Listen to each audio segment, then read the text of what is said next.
ये तरस रहे थे, आज दशरथ के घर में चार चार कुल वधुएं घूम रही हैं। तो दशरथ ने एक दिन मन में एक बात सोची, बहुत अच्छी बात सोची, जरा गौर से सुनना। क्या सोचा? दशरथ ने मन में सोचा कि अब हमारा परिवार बड़ा हो गया तो कहीं किसी से लड़ाई ना हो जाए, झगड़ा ना हो जाए, हमें समझा देना चाहिए। तो उन्होंने अपनी तीनों पत्नियां बुलाई और पुत्रों की चारों पत्नियां बुलाई, वो अपने पास बिठाई और सबसे बड़ी रानी कौशल्या से बोले, कौशल्या देखो तुम घर में सबसे बड़ी हो, एक बात हमारी सुनना। अभी तक तो तुम इस घर की बहू थी, अब बहू नहीं रही हो, अब बन गई हो सास। तो क्या नियम है सास का बहू के लिए और बहू का क्या नियम है सास के लिए? कैसे रहना चाहिए सास को बहू के साथ और बहू को कैसे रहना चाहिए सास के साथ? ये हमारी माताएं मैंने ज्यादा ध्यान दे। अगर लड़ती लड़ाती हो तो अब ना लड़ियो, वो हमें पता है तुम्हारे गांव में कोई लड़ता ही नहीं होगा, कोई नहीं। क्या नियम है सास का? सुनो, जब तक लड़का की शादी न हो तब तक सास जैसे रहे वैसे बढ़िया, और जब लड़का की शादी हो जाए, बहू घर पे आ जाए, तब कैसे रहे? तब बहुत बुद्धि से रहे। क्या नियम है? बोले सुनो, पर लड़किनी बधू घर आए और राखे नैन पलक की नाय।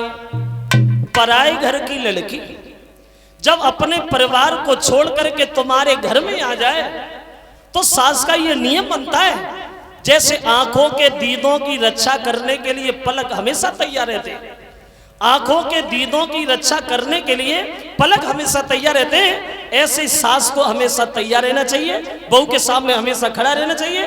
कहीं हमारी बहू किसी बात से दुखी तो नहीं है, कहीं हमारी बहू किसी बात से परेशान तो नहीं है। पहले बहू की तरफ देखे फिर खुद की तरफ देखे, वो ऐसा ना हो चाहिए। बहू तो घरे फटी वही धोती पहने, सास बिंदिया लगाए के गांव में घूमे, बोले नहीं, ये नियम है सास का।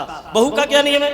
बोले बहू का नियम ये है कि सास ससुर गुरु पति पूजा और जा से बढ़ के धर्म न दूजा। सास ससुर को देवी देवता माने, पति को परमेश्वर माने, घर को मंदिर माने, ऐसे विचार जिस घर में होते हैं वो घर घर नहीं एक स्वर्ग की तरह होता है। भागवत में तो यहां तक है, अगर स्त्री के सास ससुर पति घर पे मौजूद है तो उस स्त्री को मंदिर में पूजा करने का कोई अधिकार नहीं है।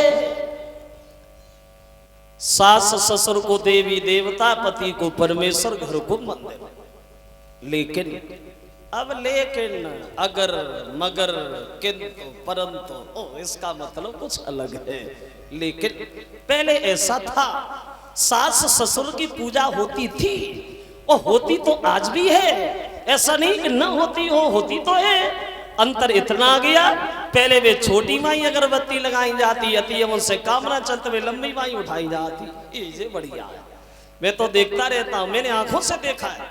बहुअन को देखो शासन से उन्नत उठ के रारे मचाती है, और घर को जितनो काम काजो सब बुढ़ियन पे करवाती है। अब घर को खाना नी को न लागे, होटल को मोहवाती है, और पति सेवा तो भार गई जे उलटो रुआब जमाती है। अब वो जमाना। और एक बात हम आपको बताएं, अगर हमारी बात तुम मान लो तो तुम्हारे घर में कभी लड़ाई नहीं होगी, झगड़ा नहीं होगा। जरा गौर से सुनना, अगर घर में शांति चाहते हो तो हमारी दो बातें जरूर ध्यान रखना, लड़ाई नहीं हो सकती। पहली बात यह है, अगर सास जिस दिन अपनी बहू को अपनी सगी बेटी के बराबर मान ले, सास जिस दिन अपनी बहू को अपनी सगी बेटी के बराबर मान ले, और बहू जिस दिन अपनी सास को अपनी सगी मां के बराबर मान ले, तो उस घर में सास और बहू में कभी झगड़ा हो ही नहीं सकता।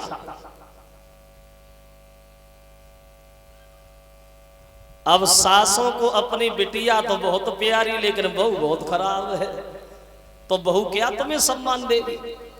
और बहू को अपनी अम्मा बहुत प्यारी है, लेकिन सास डायने है, सास बहुत बेकार, तो ये गलत है। तो यही दशरथ समझा रहे हैं। अब शादी के 1 साल बाद भरत जो है वो ननिहाल में चले गए। शादी के 1 साल बाद भरत ननिहाल को चले गए और शादी के 12 साल 3 महीना बाद राम के राज तिलक की तैयारियां शुरू होती हैं वहां। अब राम की राज तिलक की तैयारियां हो रही हैं। ये 100 रुपये आए हैं हमारे